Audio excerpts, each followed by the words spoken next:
everybody, it's Clarissa. Let me get rid of the placard. I am here right behind it. I promise you, it's Clarissa here in the Limelight. We have another PSA, if you will. We love to do our public service announcements. They have been getting great traction.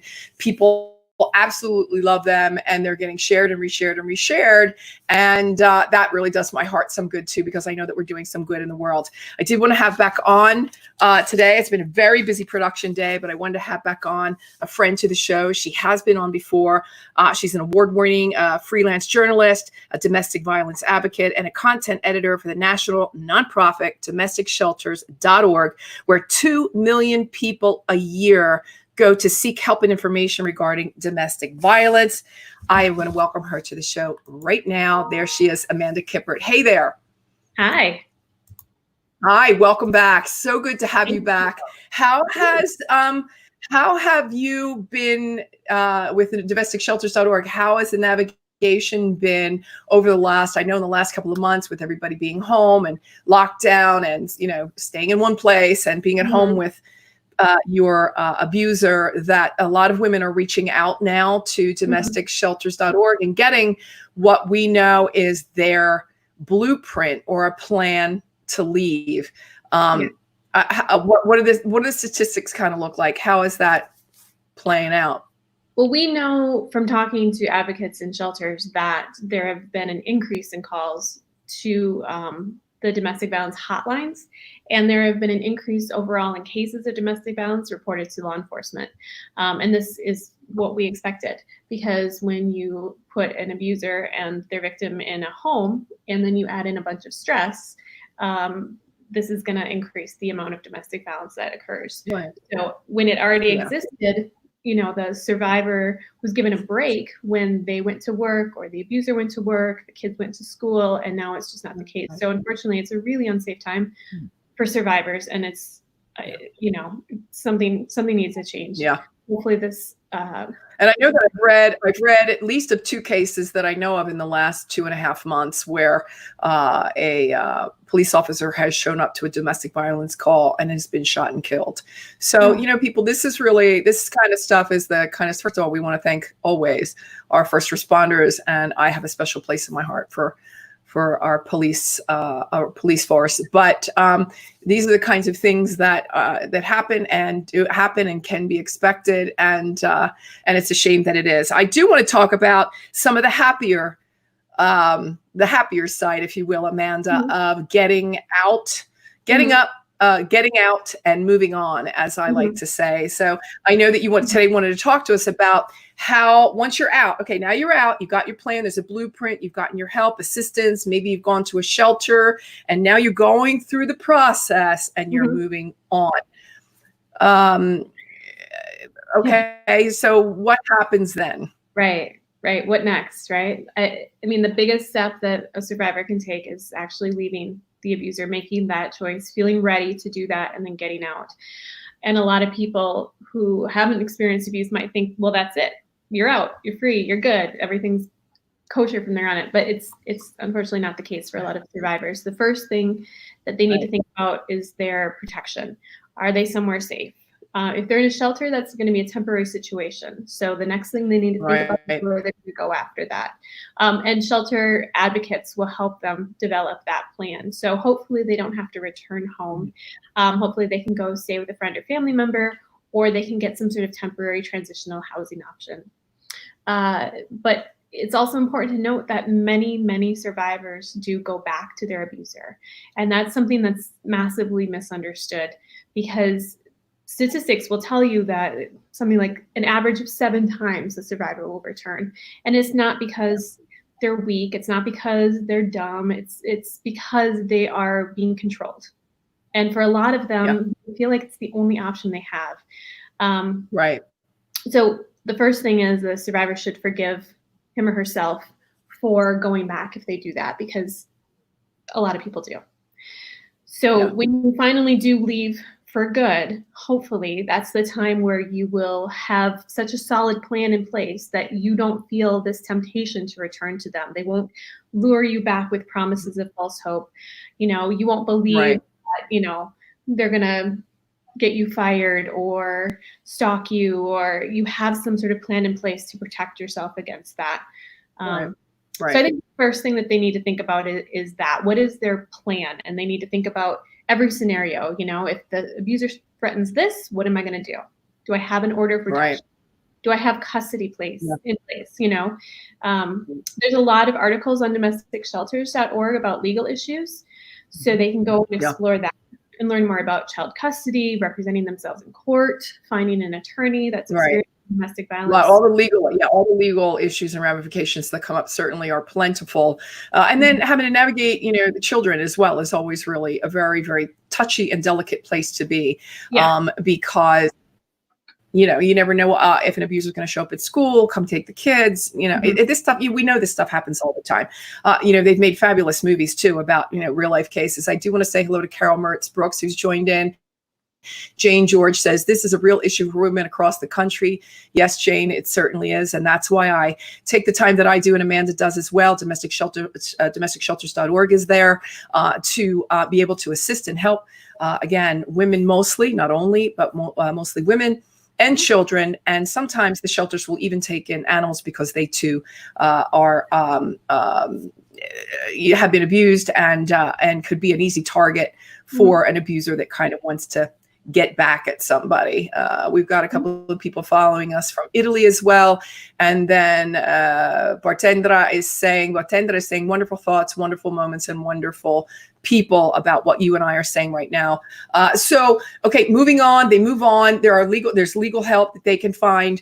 I know that I've seen things on domesticshelters.org that can answer the questions. There's also the possibility of just picking up a phone and talking to someone. You don't have to do it. I think the most important message here, Amanda, is women do not have to go through this alone. Right. And I think that's one of the most important ways to make sure that you leave an abuser for good, is that you have a support system around you. Now, an abuser will do everything in their power to make sure you don't. So that includes isolation. That includes making sure that they get out in front of the stories. So abusers are notorious for going to survivors' friends and family and telling them, you know, listen, this person is going to come to you and they're kind of crazy, so don't believe them. And then that survivor will go and, you know, talk to their best friend, and their best friend will be like, you know, and it seems it seems absurd, but this is what abusers do. They're these manipulative type of people that end up being believable on the outside, because people think there's no way that person could be what this survivor is saying. So if they don't have a traditional support system of friends and family left, then they can go to advocates. And that's what they're there for, is to believe them unconditionally. And so they have this support system, and they go to them and say, you know, now I'm out, I need to find housing, I need to find a job, I need to hide, I need to get a custody order, I need to get an order of protection. And that's going to be the steps they need to take in order to stay out. You know, if you have children with an abuser, you're going to end up seeing them again, because you're going to have some sort of custody discussion or court hearing or something like that. So it's important to put in protections for that. You don't have to exchange children at your new home. You can exchange them somewhere else. You can exchange them at a school or a police station, or the court house itself. Something like that, where you need to think about, like, how much do I want to let that abuser into my new life? And it should be very, very limited. So I was really enthralled by an article that came out during the week with your newsletter, and I do get the newsletter. I would really highly suggest that anyone that's listening goes ahead let me put up the ticker so you guys can see what I'm talking about here, and make sure that we have that going all along. Domesticshelters.org. Get over there. Again, plenty of information. And if it's not you, it's someone you know. Without a doubt, there's someone out there that's being treated poorly or being abused, and needs to have more information. And just like Amanda said, it's so difficult for some people to get up, move on, and never look back, that they do go back. And it happens frequently with soft talk or sweet talk or sending a friend, or, you know, they're going to find a way to get you back. And and you just need to make sure that that's where you really want to be. And if it's really the most important, you know, the most intelligent decision for you and your children. And I am going to guesstimate that it probably isn't. It's the hardest thing in the world, I know, to get up and move on. And women do it all the time. And a lot of women just need the extra help to get out. So the article was 24 things you shouldn't say to someone with an abusive partner. And one of the first ones is, well, why don't you just go to the police? I mean, if you really wanted to stop, it would, you know. What do you say to that? It's a very nice thought that you could go to the police and the police could go to the abuser and say, hey, stop abusing this person.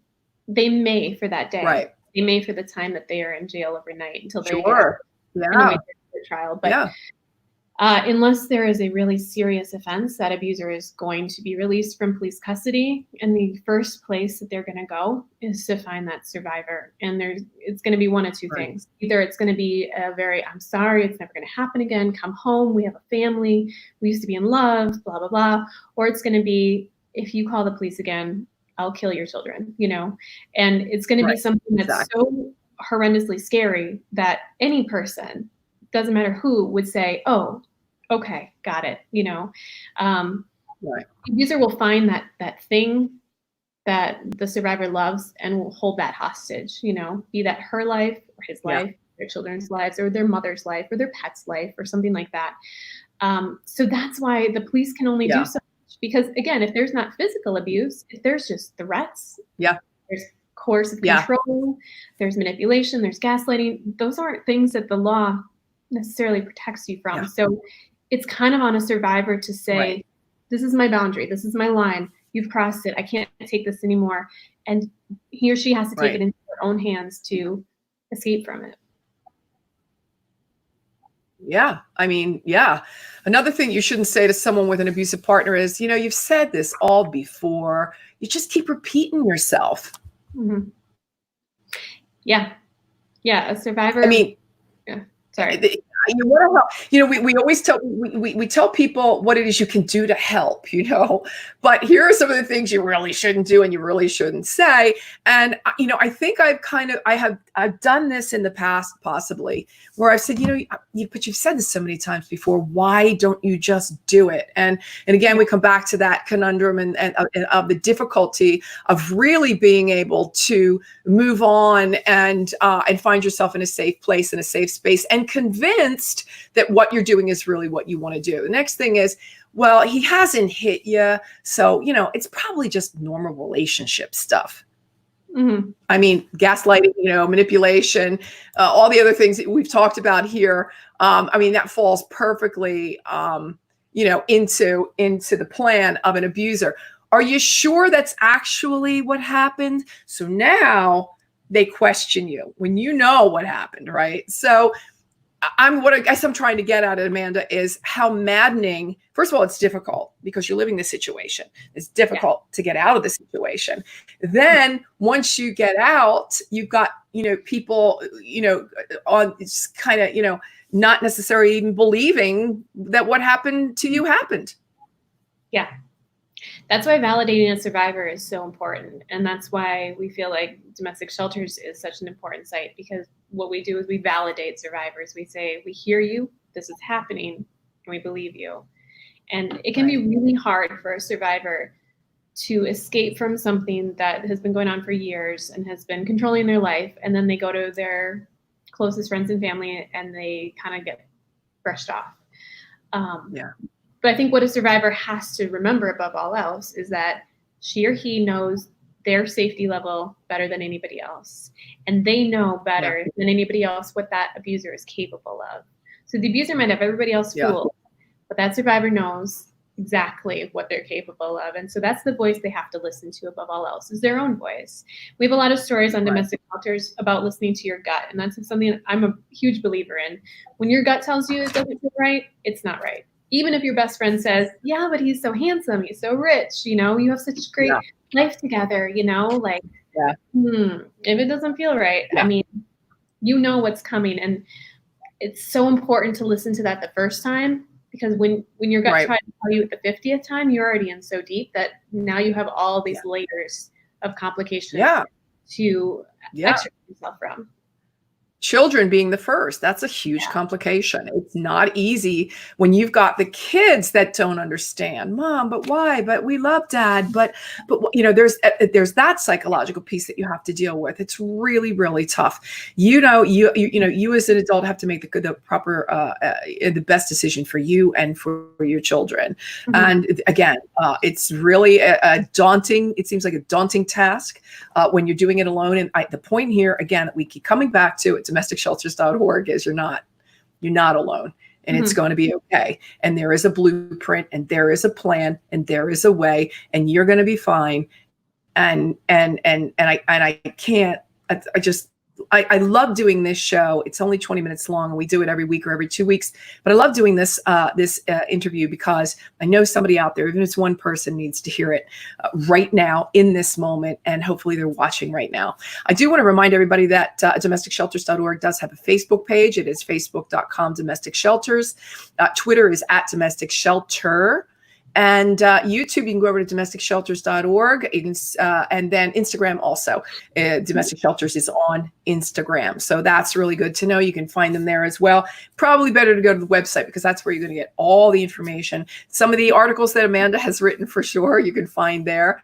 Mm-hmm. Last words that you might have about what it is to expect once you've gotten up and left, apart from the legal ramifications. What else can someone expect getting away from an abuser? They need to expect that most likely they are going to go through some sort of stages of grief, almost like a loss, like losing someone in your life. You're going to go through the denial, anger, bargaining, depression, and then you're going to reach the acceptance. Because what a lot of people forget is that, at one point or another, you loved this person because that's why you were with them.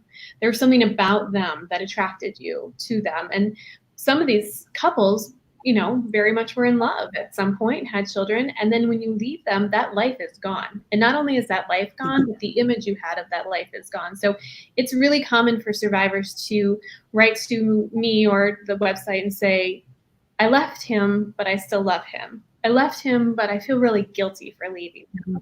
But how can I feel that when he hit me, or when he controlled me, or when he threatened me? And all those things can interconnect. It's okay to feel both. It's okay to be both relieved you're gone and sad you're gone, and both scared of him and feel sorry for him. You have to allow yourself to feel all of these things and go through all of these feelings, because that's part of the healing process. We hear from so many women who go back because they feel bad. But, if you just take that moment and just sort of let yourself go through those feelings and think, all right, I feel bad, but what did this person do to me? It really helps to write it down and say, these are the things that they said to me. These are the things that they threatened me with. Do I want to go back to that? Do I deserve that? The more self-reflection you do, the more likely you are to keep that strong resonance within you and say, I'm better than that. Absolutely. You are better than that. Absolutely better than that. I say frequently, and I'll say it again right now, if it hurts, it isn't love. And again, it doesn't always mean physical. It can be emotional. It can be mental. It can be, there are a lot of different variations here, if you will, of how someone can hurt you. And if they're putting you down and they're not making you feel, you're special, it's probably not the right place for you to be. So I don't want it to always sound like it's got to be a domestic, case, a violence case where the police are called. It doesn't always look like that. Sometimes it's much more subtle. And as Amanda said, that controlling piece. What's he controlling? The way you dress, the way you talk, the people that you frequent, your phone, the fact that you may or not be able to speak to your family. I'm sure that you again, it's either happened to you or someone that it has happened to. So with that having been said, I am going to remind everybody that Domestic Shelters is there. They're there for you. They're there for anyone that that needs to find the tools and those resources, thousands of articles on there to be able to make the move. I'm going to venture to say that on the other side is a whole brand new life, and it's a whole brand new you. And that's what I'm going to venture to say is I know it's not easy. Believe me, I know it's not easy, but it can be done. and it should be done. So with that having been said, Amanda, any closing words? No, I just thank you so much for giving a voice to this. And it's so important to keep the discussion open about it. The more we talk about it, the more it normalizes it and makes it okay for survivors to speak out. So appreciate that.